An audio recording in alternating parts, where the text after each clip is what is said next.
ஐயா வணக்கங்க ஐயா, என் பேர் விக்னேஷ். நான் வெல்கம் கிராப் சயின்ஸ் பிரைவேட் லிமிட்லேருந்து வரேன். உங்கள் பேருங்க ஐயா? இது என்ன கிராமங்க ஐயா? இது என்ன தாலுக்காங்க ஐயா? இது என்ன டிஸ்ட்ரிக்ட்ங்க ஐயா?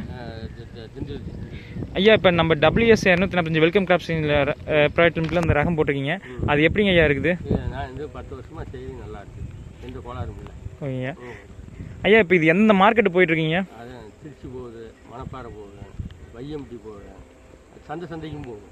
ஓகேங்க, சந்தைபுரம் போகும். சந்தபுரம் போகும். ஓகேங்க, இது வியாபாரம் போகும், வேடசந்தூர் போகும், எரியோடு போகும், வடமதுரை போகும், அய்யலூர் போகும், செம்பட்டி போகும். சந்தை எங்கே இருக்குது அங்கெல்லாம் போகும். ஓகே ஐயா, இது எல்லா விவசாயிக்கும் சொல்லிடுறீங்களா? எல்லா விவசாயிக்கும் தெரியும். ஓகே, எல்லாரும் இப்போ நான் செஞ்சதுக்கு பின்னாடி எல்லாம் அதை பார்த்து நிறைய செய்கிறாங்க. ஓகேங்க, இது எல்லா விவசாயிட்டும் சொல்லுங்க ஐயா. சொல்லுங்க. ஓகே, ரொம்ப நன்றிங்க ஐயா.